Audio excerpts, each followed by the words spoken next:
கர்த்தரிடம் மன்றாடி நம்ம தேவ செய்திக்குள் நம்ம செல்லலாம். அன்பான கர்த்தரே, இந்த அருமையான ஐக்கியத்திற்காக நன்றி செலுத்துகின்றோம்.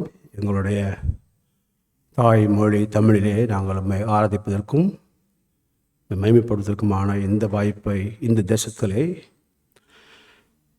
இந்த இடத்துல எங்கள் கொடுப்பதற்காக நன்றி செலுத்துகின்றோம். உம்முடைய கிருபை இல்லாமல், உம்முடைய இரக்கம் இல்லாமல் இது எங்களுக்கு ஆகாது என்பதை அறிகின்றோம். இதேபோல் நாங்கள் உம்முடைய வசங்களை குறித்து பார்க்கக்கூடிய காரியங்களில்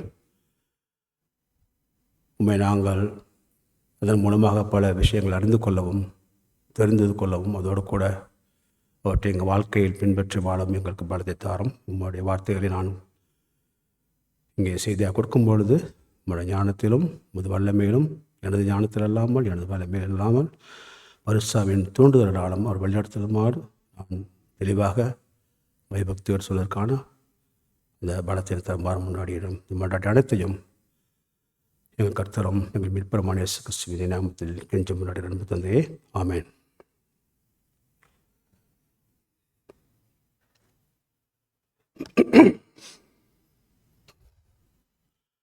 நம்ம இந்த 9 வாரம் நம்ம விசுவாசி அப்படிங்கிறத பரிசோதித்து பார்க்கறதுக்கான அந்த கடவுளுடைய வார்த்தைகள் நம்மிடம் இவ்வாறு பேசுகிறது என்பதை பார்த்து கொண்டு வருகிறோம்.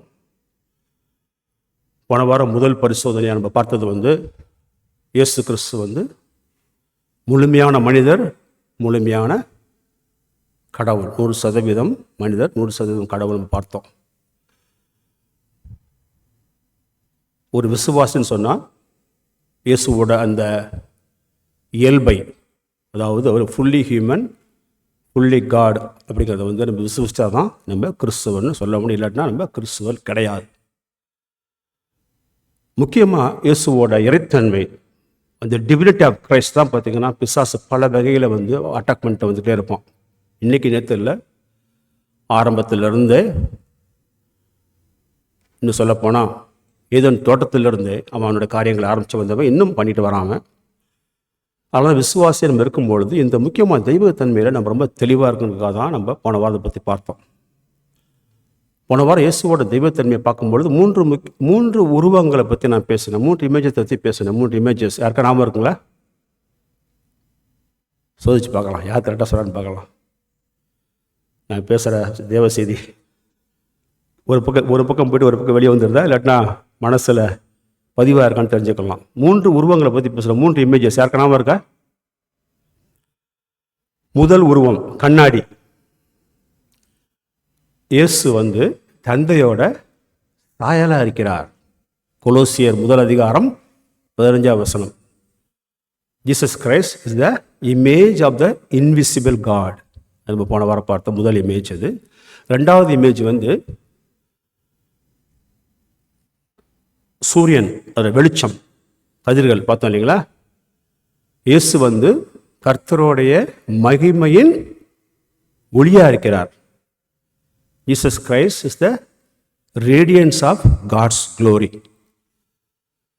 எப்படி சூரியனும் அதோட வெளிச்சத்தை பிரிக்க முடியாது, அதே மாதிரி தந்தையும் மகனையும் பிரிக்க முடியாதுன்னு பார்த்தோம். ரெண்டாவது உருவம், 2வது இமேஜ். 3வது இமேஜ் ஒரு சிம்மாசனத்தை பார்த்தோம் இல்லைங்களா? சிம்மாசனம் பார்த்தோம்.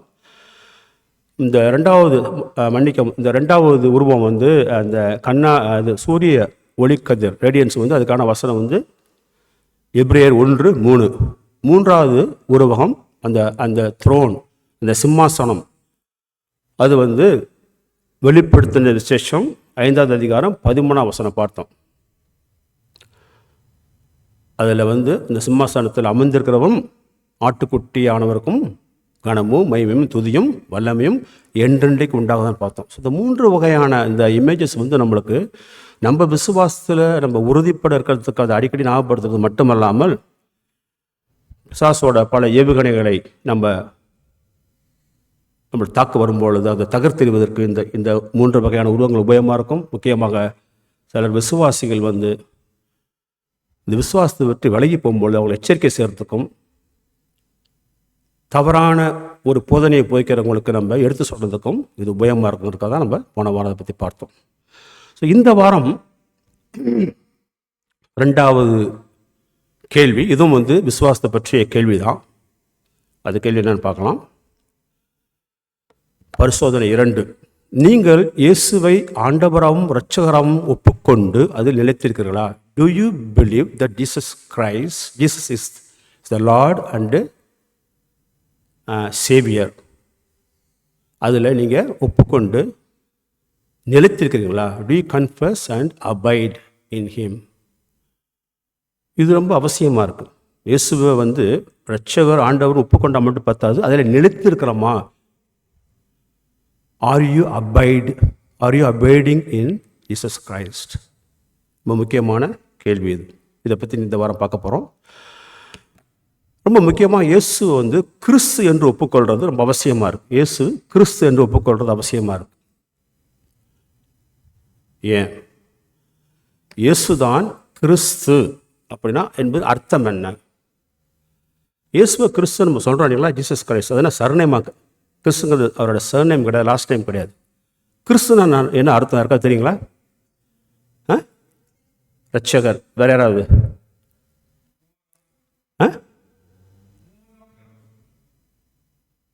சாரி, காதில் உள்ள இருக்கு. மூலக்கடவுள்.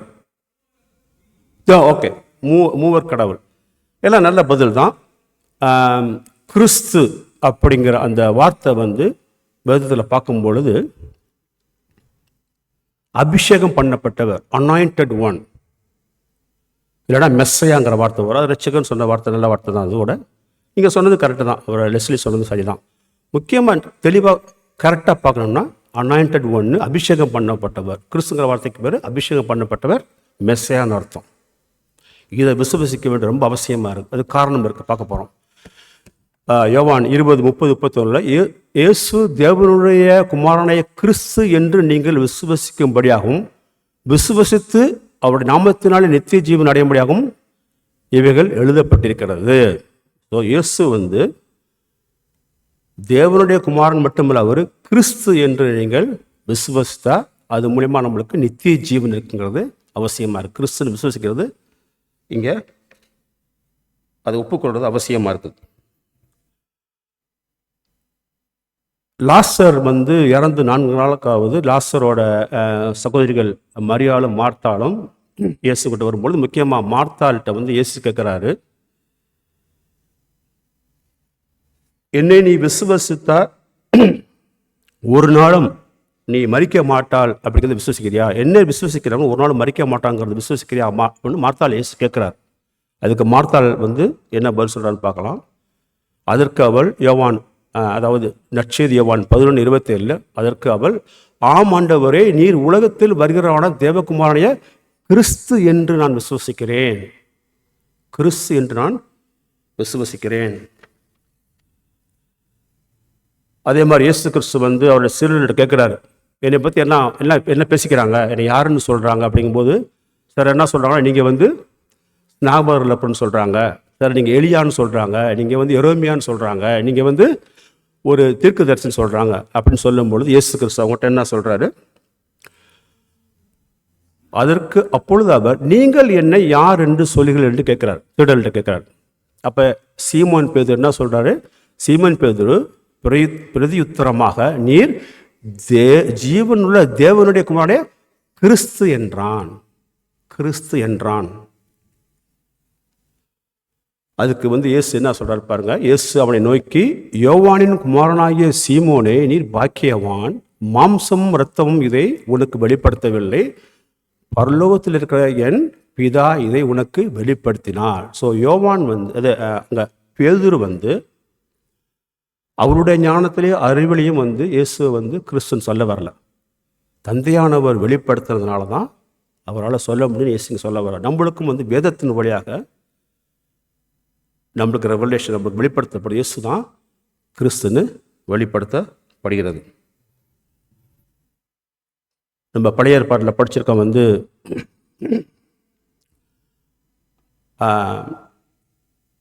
சவுல் அவரை கடவுள் நிராகரிச்சுட்டு தாவீதை அரசராக தேர்ந்தெடுக்கிறாரு. தாவீது கடவுளை பார்த்த மாதிரி வாழ்ந்தாரா? இல்லை, அவரும் தவறு செய்கிறாரு. அதுக்கப்புறம் தாவீதுக்கு அப்புறம் எல்லா அரசர்களுமே கடவுளை பார்த்த மாதிரி இல்லாமல் எல்லாருமே ஃபெயில் ஆகிறாங்க, தவறுகள் செய்கிற பொழுது இஸ்ரேல் மக்கள் இந்த இஸ்ரேல் விடுவிக்கிறதுக்காகவும் இஸ்ரேல் நாட்டில் சமாதானம் அமைதி வர்றதுக்காக கடவுள் இந்த தாவீது வழியாக நிச்சயமாக ஒருத்தர் அனுப்புறேன்னு சொல்லியிருக்காருன்னு சொல்லி எதிர்பார்த்து காத்துக்கிட்டு இருந்தாங்க இல்லைங்களா.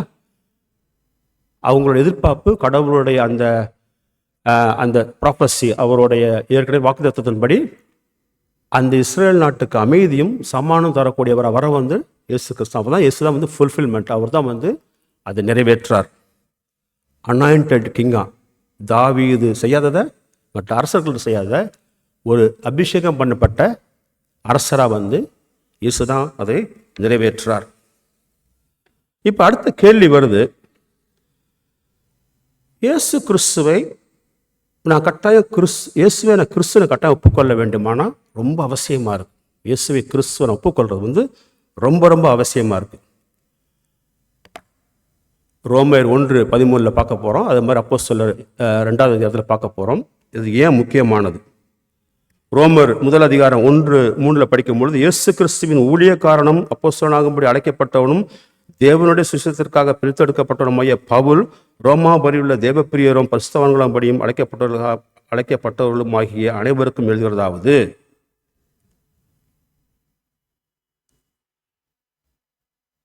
நம்முடைய தேவனாகிய கர்த்தராகிய இயேசு கிறிஸ்துவினாலும் உங்களுக்கு கிருபையும் சமாதானம் உண்டாவதாக. நம்முடைய பிதாவாகிய தேவனாலும் கர்த்தராகிய இயேசு கிறிஸ்துவினாலும், தேவன் மூலியமாகவும் பிதாவின் மூலியமாகவும் இயேசு கிறிஸ்து மூலியமாக தான் நமக்கு என்ன கிடைக்குது? கிருபையும் சமாதானம் உண்டாகுது. அப்போ அவர் கிறிஸ்துன்னு நம்ம ஒப்புக்கொள்ள வேண்டியது அவசியமாக இருக்கு. அதே மாதிரி வந்து நம்ம பேதுரு வந்து இயேசு 3 முறை காட்டி கொடுக்குறாரு.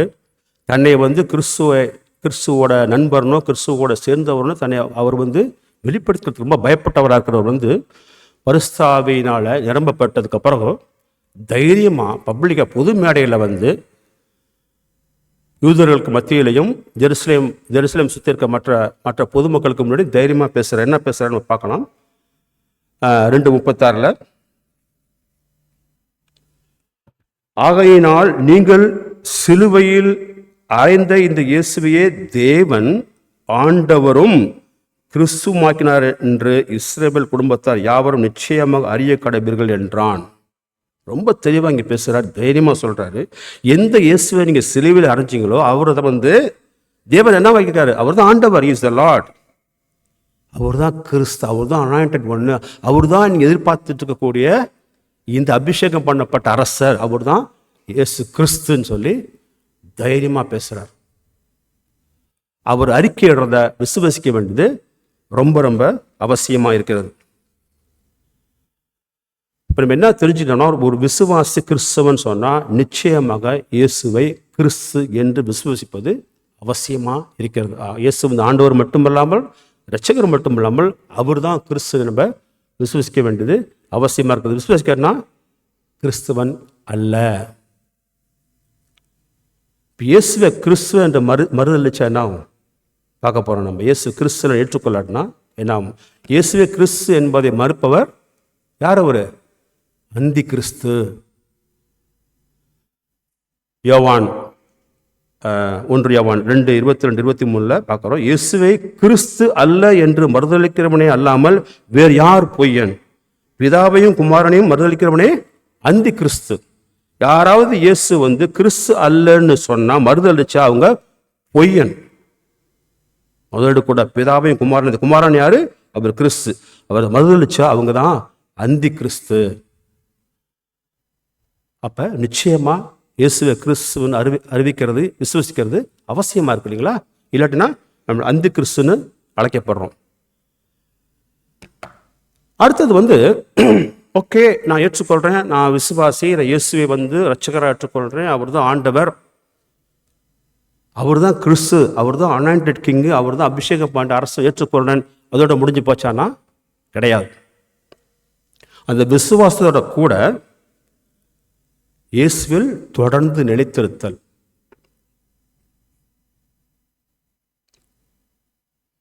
ஆங்கிலத்தில் வந்து do you abide in Christ.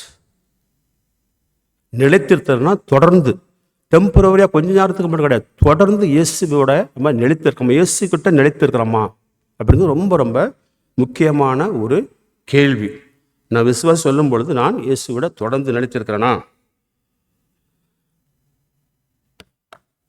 நிலையான நம்பிக்கை தான் உண்மையான நம்பிக்கை. நிலையான நம்பிக்கை தான் உண்மையான நம்பிக்கை. அப்படின்னா இயேசுவோட நிலையாக நிலைத்திருந்தால்தான் நம்ம உண்மையான விசுவாசி, உண்மையான நம்பிக்கை உள்ளவர்கள் சொல்ல முடியும். 1 யோவான் 2:24-25 பார்க்குறோம். ஆகையால் ஆதி முதல் நீங்கள் கேள்விப்பட்டது உங்களில் நிலைத்திருக்க கடவுது. எதெல்லாம் நீங்கள் கேள்விப்பட்டீங்களோ அது உங்களில் நிலைத்திருக்க கடவுது. ஆதி முதல் நீங்கள் கேள்விப்பட்டது உங்கள் நிலைத்திருந்தால் நீங்களும் குமாரன் பிதாவிலும் நிலைத்திருப்பீர்கள். Do you abide in Jesus Christ? நான் கிறிஸ்துவன் சொன்னால் மட்டும் போதுமானா போதாது. பல பேருக்கு நான் கான்ஃபரன்ஸுக்கு போனேன், அங்கே இயேசு ஏற்றுக்கொண்டேன், ப்ரேயர் மீட்டிங் போனேன், இயேசு ஏற்றுக்கொண்டேன், ஆசீர்வாத கூட்டத்துக்கு போனேன், அங்கே இயேசு ஏற்றுக்கொண்டேன், அங்கே போனால் அப்படியே புதுமையை பார்த்து இயேசு ஏற்றுக்கொண்டேன். ஏற்றுக்கொண்டு இருக்கலாம். ஆனால் கிறிஸ்துவில் நிலைச்சி இல்லாட்டினா, we do not abide in Christ, your faith is questionable. உங்களோட விசுவாசம் கேள்விக்காக. பெரும்பாலும் இதை மாதிரி ஒரு டெம்பரவரியாக போயிட்டு ஒரு எமோஷனில் போய் இயேசு ஏற்றுக்கொண்டேன்னு சொல்லும்போது ஒரு மொமெண்டரி ஃபெய்த், ஒரு தற்காலிகமான ஃபெய்த், இல்லைன்னா ஒரு உணர்ச்சியில் ஏற்றுக்கொண்ட ஃபெய்த் அது நிலைச்சிருக்கான்னு பார்க்கணும். அது நிலைத்து இல்லாமல், கிறிஸ்துவில் விசுவாசம் நிலைத்து இல்லாவிட்டால் அது ஒரு கேள்விக்குறியான விசுவாசமாக இருக்கு. God expect lasting faith. கடவுள் ஒரு நிலையான விசுவாசம் எதிர்பார்க்கிறார். ஏன் நிலையான விசுவாசம் அவசியமா இருக்குது? நிலையான நம்பிக்கை, நிலையான விசுவாசம் இல்லாமல் கனி தர முடியாது. இங்க யோவான் 15:4 படிக்கிறோம். இது நற்செய்தி யோவான். என்னில் நிலைத்திருங்கள், நானும் உங்களில் நிலைத்திருப்பேன். நம்மளுக்கு தெரிஞ்ச வசனம் தான் அது. கொடியானது திராட்சை செடியில் நிலைத்திராவிட்டால் அது தானாய் கனி கொடுக்கப்படாதது போல நீங்களும் என்னில் நிலைத்திராவிட்டால் கனி கொடுக்க மாட்டீர்கள். கிறிஸ்துவில் நிலைத்திருந்தால் தான் நம்ம கனி கொடுக்க முடியும். கனி கொடுக்காம இருந்தால் விசுவாசங்கிற கேள்வி வருது இல்லைங்களா? நிலையான விசுவாசம் இருந்தால் தான் கனி கொடுக்க முடியும். யார்கிட்ட நினைச்சிருக்கிறோம்? கிறிஸ்துவில் நிலைத்திருந்தால் தான் நம்மளால கனி கொடுக்க முடியும். இப்போ ஒரு கேள்வி வருது, எப்படி நான் கிறிஸ்துவில் நிலைச்சிருக்க முடியும்? How can I abide in Christ? நான் எப்படி கிறிஸ்துவில் நிலைச்சிருக்க முடியும்? நல்ல கேள்வி அது. நம்ம மாம்சத்தில் முடியுமா? ரொம்ப கஷ்டம் இல்லைங்களா? கொஞ்ச நேரம் நிலைச்சிருப்போம், அப்புறம் விலகி ஓடிடுவோம். ஒரு நிலையாக நிலைத்திருக்க முடியாது.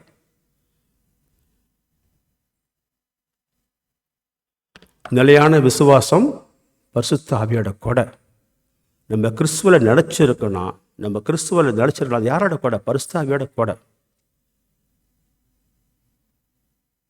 அவர் கிறிஸ்துவோட நான் எப்பொழுது நிலைச்சி இருக்குன்னு சொன்னாலே ஆவியானவர் தரக்கூடிய பரிசு அது. என்னால் முடியாது, ஆவியானவர் தான் அது கொடையா, அவர் கிஃப்டா அவர் தான் எனக்கு தர முடியும்.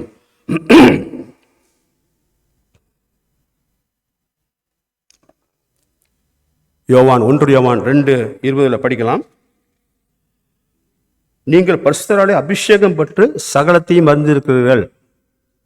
நீங்கள் பரிசுத்தரால் அபிஷேகம் பெற்று சகலத்தையும் அறிந்திருக்கிறீர்கள். யாரால் அபிஷேகம் பெற்று? பரிசுத்தாவி அபிஷேகம் பெற்றதுனால தான் எல்லாம் உங்களுக்கு தெரிஞ்சிருக்குது. இந்த பரிசுத்தாவி அபிஷேகம் சொல்லும்போது பார்த்தீங்கன்னா பல விதமான நம்மளுக்கு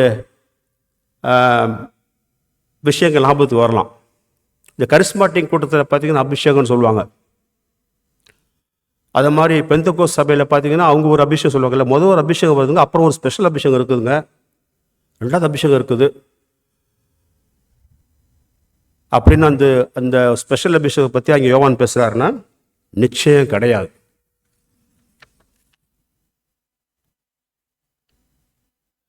அபிஷேகங்கள் பரிசுத்த அபிஷேகம் அப்படின்னா என்ன அர்த்தம்?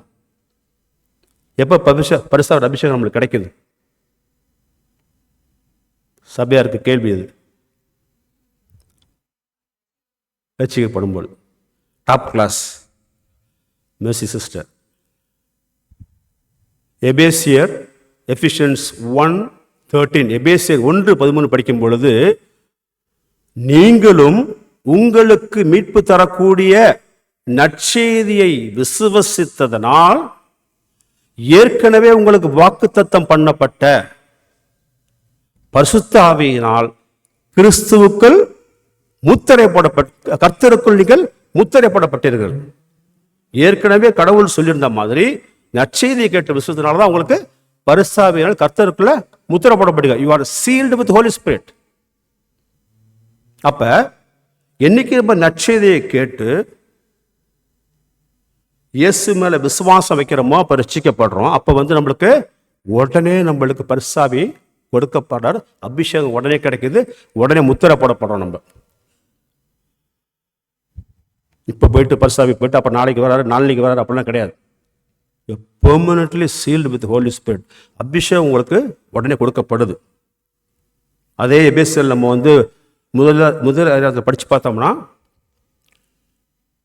பரலோகத்தில் இருக்கக்கூடிய எல்லா ஆவிக்குரிய ஆசீர்வாதங்களும் கடவுள் தரேன்னு சொல்லியிருக்கிறார். ஒன்று பாக்கி இல்லாம உனக்கு நாளைக்கு தரேன்னு சொல்லாம எல்லா ஆசீர்வாதத்தையும் ஆவிக்குரிய ஆசீர்வாதங்கள் நல்லா கவனிச்சிங்க. ஆவிக்குரிய ஆசீர்வாதங்கள் எல்லாத்தையும் கடவுள் தரார். ஒன்று பாக்கி எனக்கு இல்லை. அதை யோவான் இன்னும் அழகா நம்மளுக்கு அடுத்த வசனம் நம்ம தெளிவுபடுத்துறாரு.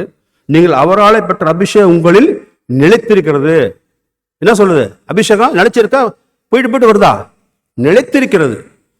நீங்கள் அவராலே பெற்ற அபிஷேகம் நிலைத்திருக்கிறது. ஒருவரை உங்களுக்கு போதிக்க வேண்டுவதில்லை. அந்த அபிஷேகம் சகலத்தையும் குறித்து உங்களுக்கு போதிக்கிறது. மொத்தம் கிடைத்த அபிஷேகம் நிலைத்திருக்கிறது. நாளைக்கு நான் பாப்பா செஞ்சா போயிடும், நாளான்னைக்கு திருப்பி வரும், அப்படி கிடையாது. நிலைத்திருக்கிறது. அதே மாதிரி படிக்கிறீங்க, ஒருவர் உங்களுக்கு போதிக்க வேண்டியதில்லை, அந்த அபிஷேகம் சகலத்தையும் குறித்து உங்களுக்கு போதிக்கிறது. அப்படின்னா அபிஷேகம் எனக்கு கிடைச்சிட்டதுனால எனக்கு யாரும் போதிக்க வேண்டியது இல்லையா, நான் சபைக்கு போக வேண்டியது இல்லையா, பிரசங்க கேட்க வேண்டியது இல்லையா, மற்றவங்க போதனையை கேட்க வேண்டியது இல்லைன்னா அப்படி கிடையாதுங்க. எந்த ஒரு போதனையும் நான் போதிச்சாலும் சரி தான், நீங்கள் மற்ற போதனை கேட்டாலும் சரி, அது பரிசுத்தாவினால் வந்த போதனை, அதாவது வேதத்தின்படி இருந்தால் அது ஆவியின் மூலியமாக வந்த போதனை. அது அதை நம்ம கேட்குறோம், அதை புரிஞ்சுக்கிறோம். ஆனால் வேதத்துக்கு விரோதமாக பரிசுத்தாவி சொல்லியிருக்கக்கூடிய அந்த வெளிப்படுத்தின விஷயங்களுக்கு விரோதமாக போதனை செய்யும்போது அதை கேட்க வேண்டிய அவசியம் கிடையாது. பரிசுத்தாவியோட போதனையே போதுமானது. மற்ற விஷயங்களை கேட்க வேண்டிய அவசியம் கிடையாது. அவங்க மொத்தம் என்ன தெரிஞ்சுக்கிட்டோம்னா, இயேசு இரட்சகர், அவர் ஆண்டவர், அவர் கிறிஸ்தான விசுவாசித்தது மட்டும் பத்தாது, கிறிஸ்துவில் நிலைத்திருக்க வேண்டிய அவசியமா இருக்கு. நிலையான விசுவாசம் தான் கனி தர முடியும். நிலையான விசுவாசத்தில் நம்ம போறதுக்கு யார் நம்ம உதவியா இருக்கிறார்? பரிசுத்த ஆவியானவர் தான் இருக்கிறார். அவர் தான் கனி தர வைக்க முடியும். அவர் தான் நிலைத்திருக்கிறதுக்கான உதவியை செய்ய முடியும். அந்த அபிஷேகம் நம்மளுக்கு ஏற்கனவே விசுவாசிகளுக்கு கொடுக்கப்பட்டுருச்சு, நிலையா நம்மகிட்ட இருக்குது.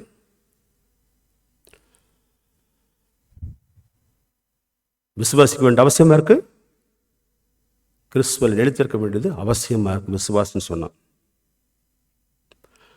அடுத்தது ரொம்ப முக்கியமான ஒரு விஷயத்துக்கு நம்ம போகிறோம். நம்ம ஏற்கனவே இதை ஆரம்பத்தில் கேள்வியில் கேட்டோம். கேன் எ கிறிஸ்டியன் ஃபாலோ ஒரு கிறிஸ்துவன் வீழ முடியுமா? அதுக்கான பதிலை நம்ம பார்க்க போகிறோம். விசுவாசத்தில் முழுமையாக பின்வாங்கினால், விசுவாசத்திலிருந்து முழுமையாக பின்வாங்குறாங்க, விசுவாசத்திலிருந்து முழுமையாக பின்வாங்க. கேன் எ கிறிஸ்டியன் ஃபாலோ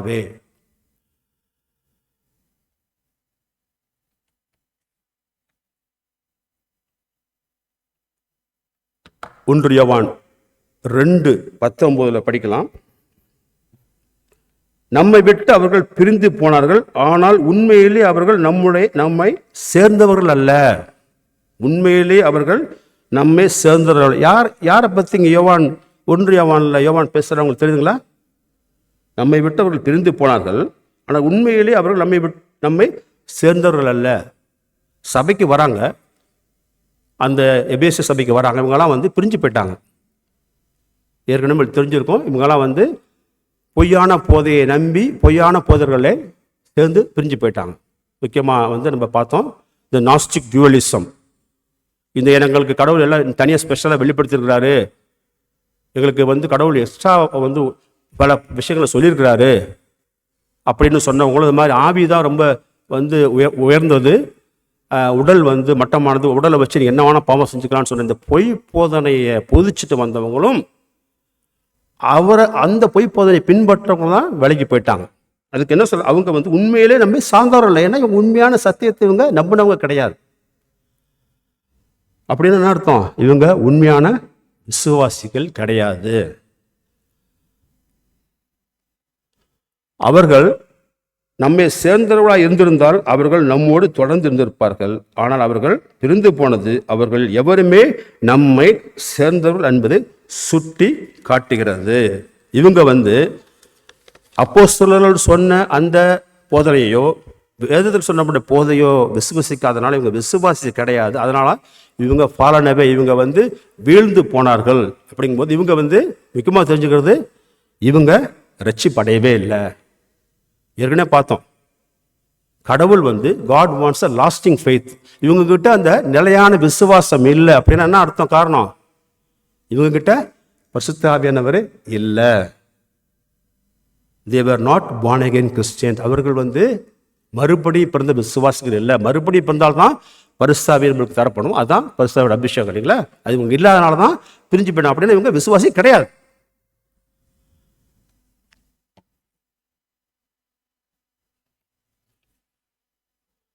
நம்ம உண்மையாக ரட்சிப்பு அடைஞ்சிருந்தோம்னா நம்மளுக்கு பரிசுத்த ஆவி கொடுக்கப்பட்டிருக்கிறார். அப்போ நம்ம வந்து we will not follow. நல்லா கவனிச்சு, ஒரு கிறிஸ்தவன் அவன் வீழ மாட்டான். ரொம்ப கவனமாக கேட்டுங்க.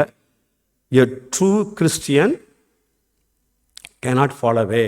உண்மையான கிறிஸ்தவன், உண்மையாக மீட்படைஞ்சவன் வீழ மாட்டான். அதனால் நீங்கள் தைரியமாக இருக்கலாம். உண்மையிலே நீங்கள் மீட்படைஞ்சிருந்தா, உண்மையாக ரட்சிப்படைஞ்சிருந்தா நீங்கள் வீழ மாட்டீர்கள்.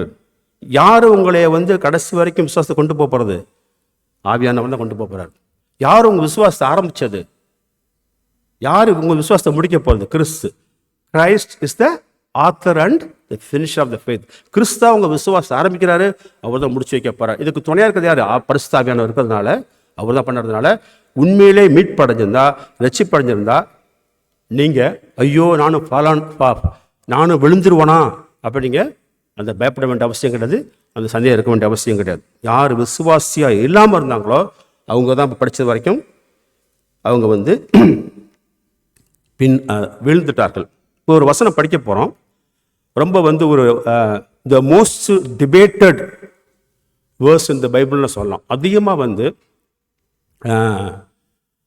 விவாதத்துக்குள்ளான வசனங்கள் அது. எபேசியர் 6வது அதிகாரம் 4-8. அப்போஸ்டசி அப்படின்னு வார்த்தை கேள்விப்பட்டீங்களா? யாராவது அப்போஸ்டசி யாராவது கேள்விப்பட்டீங்களா? அதாவது வந்து சத்தியத்தை கம்ப்ளீட்டாக மறுதளிக்கிறவங்க, வேதத்தில் உள்ள சத்தியத்தை கம்ப்ளீட்டாக மறுதளிக்கிறவங்க, இயேசு கிறிஸ்துவை கம்ப்ளீட்டாக ரிஜெக்ட் பண்ணுறவங்க தான் அப்போஸ்டேட்ஸ். அதாவது வந்து முழுமையாக அவங்க வந்து அந்த ஃபாலன் அவேங்கிற அந்த கேட்டகரி, அதாவது முழுமையாக வந்து கடவுளுடைய அந்த டாக்டரின் போதனையிலிருந்து விலகி போகிறவங்க, கிறிஸ்துவை வந்து டினவுன்ஸ் பண்ண, கிறிஸ்துவ வந்து ரட்சகர் கிடையாது, மீட்பர் கிடையாது, கடவுள் கிடையாதுன்னு விலகி போகிறவங்க தான் நம்ம வந்து அப்போஸ்டேட்ஸ், அதாவது அப்போஸ்டசி நம்ம சொல்ல போகிறோம். அதாவது முழுமையாக வந்து எதிர்க்கிறவங்க, முழுமையாக வந்து வேதத்தை எதிர்க்கிறவங்க, வேதத்தில் சத்தியத்தை எதிர்க்கிறவங்க. அதை பற்றி இங்கே பார்க்க போகிறோம். இது ஏன் நம்ம பார்க்கணும்? காரணம் இருக்குது. ஏன் பிரதர் நாங்களாம் அப்படி கிடையாதுன்னு சொல்லலாம். நீங்கள் இது நம்ம பார்க்க வேண்டிய அவசியமாக இருக்குது. ஏன்னா இன்றைக்கி உலகம் வந்து இரண்டு சொன்ன மாதிரி கிறிஸ்துவத்தை பல முனைகளில் தாக்குதல் நடக்கும் பொழுது இந்த விஷயம் நம்ம தெரிஞ்சுக்க வேண்டிய அவசியமாக இருக்குது. ஏனெனில் ஒரு காலத்தில் ஒளியை பெற்றவர்களாயும் பரலோகத்தின் கொடைகளை ருசி பார்த்தவர்களாயும் பரிசுத்தாவியினால் பங்கு பெற்றவர்களாயும் இறைவனுடைய வார்த்தையின் நன்மையும் வரப்போகும் யுகத்தின் வல்லமைகளையும் ருசி பார்த்தவர்கள் வழி விலகி போனார்கள். ஃபாலனவே, மறுபடியும் மனம் திரும்புதலுக்குள் வழிநடத்துவது இயலாத காரியமே. அவர்கள் இறைவனின் மகனை திரும்பவுமாய் சிலுவையில் அறைந்து அவருக்கு பயங்கர அவமானத்தை ஏற்படுத்துகிறார்கள். ஒரு நிலம் தன்மேல் அடிக்கடி பெய்யும் மழையை குடித்து தன்னில் பயிரிடுவர்களுக்கு பயனுள்ள விளைச்சலை கொடுக்குமானால் அது இறைவனுடைய ஆசீர்வாதத்தை பெறுகிறது. ஆனால் முள்ளையும் முட்புதர்களையும் முளைக்க செய்கிற நிலமோ பயனற்றதாயும் சாபத்திற்குட்பட்டும் ஆபத்தான நிலையில் இருந்து முடிவில் அது எரிக்கப்படும். இப்போ மறுபடியும் 4 ஆரம்பத்திலிருந்து வரப்போகிறோம். நம்ம இங்கே பாருங்கள், இங்கே எபிரேயரில் சொல்லப்படுகிறது ரொம்ப ஒரு முக்கியமான வசனங்கள் இங்கே பேசப்படும் பொழுது இங்கே பாருங்கள், ஏனெனில் ஒரு காலத்தில் ஒளியை பெற்றவர்களாம், தேவர் என்லைட்டன், ஒளியை பெற்றவர்கள்னா கடவுளுடைய வார்த்தைகள் மூலியமாக பல விஷயங்கள் தெரிஞ்சிருக்குது, கடவுள் வார்த்தை புரிஞ்சிருக்கிறாங்க, பரலோகத்தின் கொடைகளை ருசி பார்த்துருக்காங்க. they tasted the heavenly gifts. பரிசுத்த ஆவியானவர்கள் பங்கு பெற்றவர்களாயும், பரிசுத்தாவியில் பங்கு பெற்றதுன்னா உடனே நம்ம டக்குன்னு ஒரு முடிவு எடுத்துட முடியாது. அப்படின்னா பரிசுத்தாவி உங்கள்கிட்ட வாழ்ந்தார்னு சொல்ல முடியாது. பரிசுத்தாவியில் பங்கு பெற்றன்னு சொல்லும் பொழுது இவங்களுக்கு பரிசுத்தாவியாளர் மூலியமா பாவத்தை குறித்து உணர்த்தப்பட்டிருக்கும். எது ரைச்சஸ்னஸ், எது நீதித்தன்மை உணர்த்தப்பட்டிருக்கும், எது ஜட்ஜ்மெண்ட், எது தண்டனை உணர்த்தப்பட்டிருக்கு. பரிசுத்தாவி உணர்த்தியிருக்கார். பரிசுத்தாவி பார்த்தீங்கன்னா அவிசுவாசிகளுக்கு உணர்த்துவார். அவிசுவாசி நம்மளாம் ரட்சிப்பட்டதுக்கு முன்னாடி அவிசுவாசம் இருந்த பொழுது பரிசுத்தாவி தான் நம்மளுக்கு மனம் திரும்புவதற்காக அந்த காரியத்தை ஆட்டியிருக்கிறார். அவர் தான் மன உறுத்தலை கொடுத்த மாதிரி இவங்களுக்கு அந்த மன உறுத்தல் வந்திருக்கு பரிசுத்தாவி மூலியமாக. இறைவனுடைய வார்த்தையின் நன்மையும், goodness of word of God, கடவுளுடைய வார்த்தையோட நன்மையை தெரிஞ்சிருக்கிறாங்க. வரப்போகும் யுகத்தின் வல்லமையும் ருசி பார்த்தவர்கள், the power of the coming age, பலவிதமான புதுமைகளையும் மிரக்கல்ஸும் பார்த்திருப்பாங்க. ஆனாலும் வழி விலகி போயிட்டாங்க. அதாவது பல பேர் சபைக்குள்ள, கிறிஸ்துவ சபைக்குள்ள போய் கைத்தட்டி பாட்டு பாடி ஆராதனையில் பங்கு கொண்டு சத்தியத்தை தெரிந்து பரிசுத்தாவியினால மனம் உறுத்துதல் அடைஞ்சு கிறிஸ்து இரட்சகர் அறிந்து கூட அப்படியே ஒதுக்கிட்டு, அப்படியே எல்லாத்தையும் ஓரங்கட்டிட்டு, அப்படியே விலகி போய் இயேசு கிறிஸ்து இரட்சகரா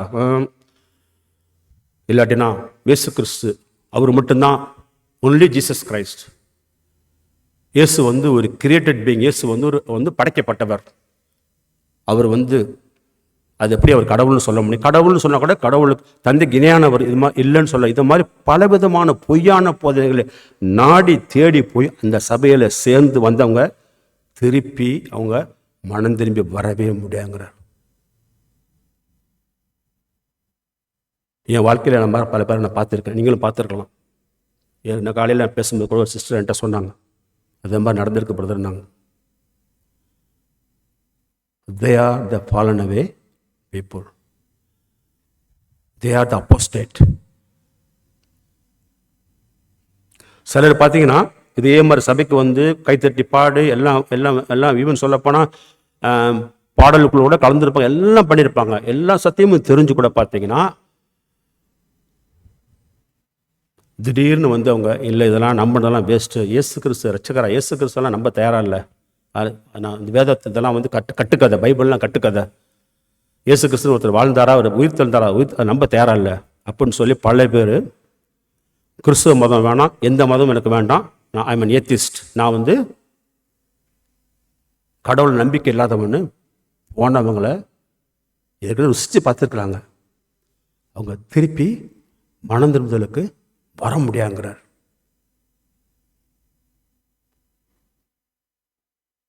ரொம்ப ரொம்ப ஒரு பயங்கரமான ஒரு ஆபத்தான ஒரு விஷயம் அது மாதிரி இல்லைங்களா? அதே மாதிரி இன்னொரு எக்ஸாம்பிள் சொல்ல போகிறேன். நான் சபைக்கு வராரு, கைத்தட்டி பாடுறாரு, ஆராதனையில் கலந்துக்கிறாரு, பாடல்குள்ள இருக்க எல்லாம் பண்ணுறாரு. கொஞ்சம் நாளைக்கு போச்சு சபைக்கு வர்றது கிடையாது, வீட்டில் இருந்துக்கிறாரு. இல்லாட்டினா சில பாவங்கள் மேலே ரொம்ப நாட்டம் அந்த பாவத்துக்கே போயிட்டுருக்காரு, சூதாட போகிறாரு, இல்லாட்டி எதாவது பண்ண போகிறாருன்னு வச்சுக்கோங்க. ஆனால் அவர் வந்து ஆரம்பத்தில் வந்து உண்மையாக விசுவசித்து உண்மையாக மனம் திரும்பி இயேசு கிறிஸ்து ஆண்டவர் ரட்சகர் ஏற்றுக்கொண்டு மனம் திரும்பி ஞானஸ்தானம் வாங்கினவரை பற்றி நான் பேசுகிறேன். அவர் வந்து இந்த ஃபாலனவே அந்த கேட்டகரியில் வருவாரா?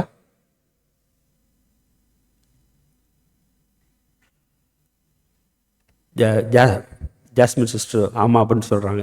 நல்லா கவனிக்க. ஏற்கனவே சொன்ன போது 2 பேர் ஜோவா விட்னஸ் சேர்ந்தவர் கடவுள் இல்லைன்னு சொன்னவர் பார்த்தீங்கன்னா அவங்க வந்து உண்மையிலே ரட்சிப்பு அடையவே கிடையாது. அடைஞ்சிருந்தா நிலையான விசுவாசம் இருந்திருப்பாங்களா? இருந்திருப்பாங்க. பரிசுத்தாவி அவங்ககிட்ட இல்லை. அதனால தான் நிலையான விசுவாசம் இல்லைனால தான் ஜோவா விட்னஸில் போய் சேர்ந்தார். அதனால தான் போய் அவர் ஒரு ஏத்திஸ்டாக மாறினார். அப்படின்னா அவங்க ரட்சிப்பு அடையவே கிடையாது ஆரம்பத்திலே. ஆனால் இப்போ நான் சொல்கிறவர் வந்து ரட்சிப்பு அடைஞ்சிருக்கிறாரு, ஆனால் சபைக்கு வர்றது கிடையாது. ஆனால் ஏதாவது பாவ வாழ்க்கையில் போயிட்டுருக்கிறாரு. அப்படி இருக்கும் பொழுது என்ன ஆகும்? ஏற்கனவே அவருக்கு பரிசுத்த அபிஷேகம் கொடுக்கப்பட்டது, ஆனால் அவர் கனி தராமல் இருக்கிறாரு. ஆனால் அதே பரிசுத்தாவியானவர் அவர் வந்து மனம் திரும்புதல் கூட்டு வர முடியுமா? நீங்கள் அவர் மனம் திரும்புதல் கூட்டு வர முடியுமா? முடியும். ஏன்னா கிறிஸ்து அவர் விசுவாசத்தை ஆரம்பிச்சிருக்காரு. அந்த விசுவாசத்தை அவர் தான் நிறைவேற்றுவார். இடையில வந்து ஒரு பார்த்தீங்கன்னா உங்களை பார்த்தீங்கன்னா பேக் ஸ்லைடு கிறிஸ்டின் சொல்லுவாங்க. பேக் ஸ்லைடு கிறிஸ்டின், அதாவது பின்வாங்கின கிறிஸ்துவர்கள், பின்னாட போகிறாங்க, வழிக்கு விழுந்தவங்க. அவங்களாம் நிராகரிச்சுட்டு போல, அவங்க வழிக்கு விழுந்தவர்கள். அப்போ அவங்க வந்து மறுபடியும் மனம் திரும்ப முடியுமா? மனம் திரும்ப முடியும். அதுக்கு நம்ம வந்து அவங்களுக்காக ப்ரேயர் நம்ம குடும்பத்திலேயோ நண்பர்களோ அப்படி இருந்தால் அவங்களுக்காக நம்ம ப்ரேயர் பண்ணணும். கடவுளே இவங்க வந்து திருப்பி வந்து உங்களை ருசித்து பார்த்தவங்க ருசிக்காமல் இருக்கிறாங்களே அப்படின்னு சொல்லி அவங்க வேண்டும் போகணும். அவங்களுக்கு வசனங்கள் எடுத்து காமிக்கணும். அவங்கள வந்து திருப்பி வந்து, ஏன்னா கடவுள் வந்து அவங்கள ஒரு பரிசுத்தாவியை அவங்க வந்து மனம் நோக்க செய்கிறாரு. பரிசுத்தாவிக்கு வந்து ஒரு மன வருத்தத்தை தராரு. அவர் ஒரு கட்டத்தில் கடவுளே அவரை கண்டித்து திருத்துவார். ஆனால் அவருடைய ரட்சிப்பு போயிருமா? ரட்சிப்பு போகாது. ஏன்னா அவர் மீட்படைஞ்சவர், பரிசுத்தாவியினால முத்திர போடப்பட்டவர்,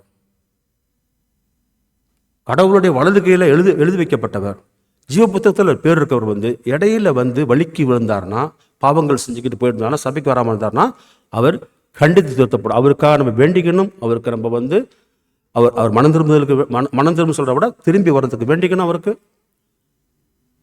மற்றவர்களை வேண்ட சொல்லலாம். நம்ம அவருக்கு எச்சரிக்கை செய்யலாம். அப்படி பண்ணாத தவறு கடவுளை கண்டித்து நம்ம சொல்ல முடியும். ஆனால் கடவுளையே ருசித்து பார்த்துக்கிட்டு டோட்டலாக இயேசு கிறிஸ்தனுக்கு வேண்டாம், இந்த போதை ஏற்றுக்கொள்ள மாட்டேன்னு போய் ஜெகோவா விட்னஸாவோ இல்லைன்னா ஒரு ஏத்திஸ்டா போனவங்கள திருப்பி வந்து வழி கொண்டு வர்றது ரொம்ப கடினம். புரிஞ்சுங்களா? நான் சொல்கிறவங்களுக்கு தெளிவாக இருக்குதா? நம்ம கன்ஃபியூஸ் பண்ணிக்கக்கூடாது.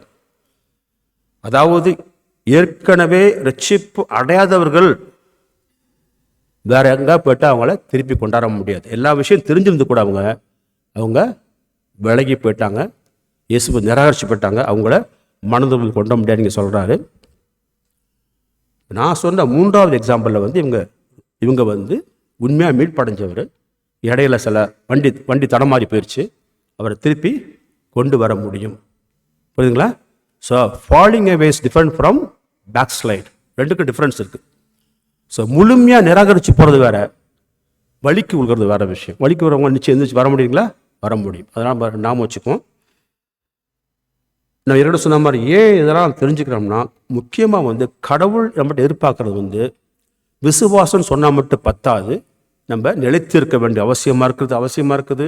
அந்த விசுவாசம் நிலைச்சிருக்கிறதுக்கு காரணம் வந்து ஆவியானவர் தான் தர முடியும். அந்த நிலைச்சிருக்கக்கூடிய அந்த வல்லமை தர முடியும்.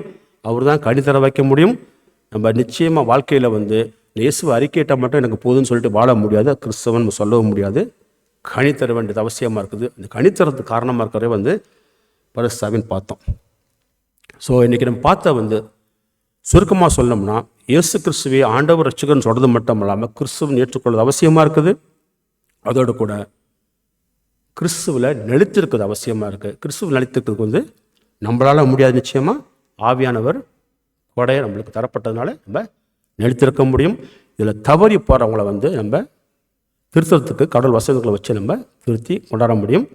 கம்ப்ளீட்டாக வந்து ரிஜெக்ட் பண்ணி போனவங்க, இயேசுக்கு வேணான்னு போனவங்களை வந்து ரொம்ப ரொம்ப கடினம். ஆனால் இதில் ஒன்று நாம வச்சுக்கோங்க, கடவுள் ஒருத்தர் மனம் திரும்பினா அவங்க நிராகரிப்பாரா?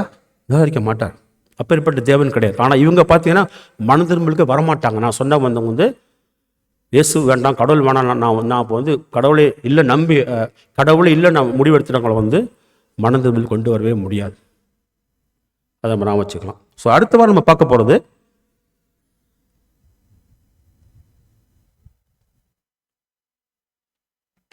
பரிசோதனை 3. உங்கள் பாவங்களை ஒப்புக்கொள்கிறீங்களா? Do you confess your sins? உங்கள் பாவங்களை ஒப்புக்கிறீங்களா? யாராவது இங்கே இருக்கவங்க யாராவது நான் பாவியல்னு சொல்ல முடியுங்களா? இருந்த கை தூக்குங்க. ஸோ எல்லாரும் பாவம் செய்யலாம். பாவத்தை ஒப்புக்கொள்கிறோமா? Do you confess your sins? அது அடுத்த வாரம் பார்க்க போகிறோம். இது வரைக்கும் பார்த்த 2 வாரம் வந்து விசுவாசத்தை பற்றியது. அடுத்த 7 வாரங்கள் வந்து நம்ம வாழ்க்கையை பற்றியது. தொடர்ந்து பாருங்க. நம்ம ஆண்டவரிடம் வந்து மன்றாடுவோம். அன்பான கர்த்தரே, இதோ இந்த வேத வசனங்கள் மூலமாக முக்கியமாக 1 யோவான் மூலியமாக நீர்தாமே விசுவாசத்தை பற்றி எங்களுக்கு தெளிவாக எடுத்திருப்பதற்காகவும் அதில் நிறுத்திருப்பதற்கான அவசியத்தையும் நீர் எங்களுக்கு எடுத்து சொன்னதற்காக நன்றி செலுத்துகின்றோம். முக்கியமாக பரிசுத்தாவியினுடைய கொடையினாலும் அவருடைய அபிஷேகத்தினாலும் நாங்கள் நிலைத்திருக்க முடியும் என்பதை தெளிவாக சொல்லியிருக்கின்றேன். அதே போல் எங்கள் உறவுகளிலோ நண்பர்களோ யாராவது அவர்கள் முக்கியமாக விசுவாசத்தை விட்டு விலகி ஓடும் பொழுது அவர்களுக்காக மன்றாடவும், அவர்களுக்காக கண்ணீர் விட்டு கதறி அழுவும், அவர்களுடைய வசனங்களை காண்பித்தாண்டவரை திருப்பியும் உடைய ராஜ்யத்திலே அதை ருசித்து பார்ப்பதற்கு அழைத்துவதற்கான அந்த பாரத்தை எங்கள் தருமாறு மன்றாடுகின்றோம். இந்த சபையாருக்காக மன்றாடினோம். சபையில் உள்ளவருடைய தேவைகளையும் உடல் தேவைகளையும் மன தேவைகளையும் நீர்தாமே எடுத்து பாரும். முதி பிள்ளைகளின் பிள்ளைகளின் அக்கறை கொண்ட தேவன், நாங்கள் கேட்காமலே எங்களுக்கு பல சகாயங்களை செய்யக்கூடிய தேவன். அதே சமயத்தில் ஒரு பிள்ளையானது தந்தையிடம் ஓடி சிறு சிறு விஷயங்களை கேட்பது போல் நாங்களும் நம்மளை கேட்பதற்கான அந்த பாக்கியத்தை கொடுத்திருக்கின்றேன். சிறு பிள்ளைகளாக எங்கள் தந்தை பரலோக தந்தையை நாங்கள் வரும்பொழுது எங்கள் வேண்டுதலை கேட்கக்கூடிய தகப்பன் என்று நாங்கள் விசுவசிக்கின்றோம். எங்கள் மனதிலே சமாதானத்தையும் அமையத்தையும் கிறிஸ்து மூலியமாக தரமாறு மன்றாடுகின்றோம். இந்த மன்றாட்டு அனைத்தையும் எங்கள் கர்த்தரும் எங்கள் மீட்பெருமான இயேசு கிறிஸ்துவின் இனி நாமத்திற்கு அன்பு தந்தையே, ஆமென்.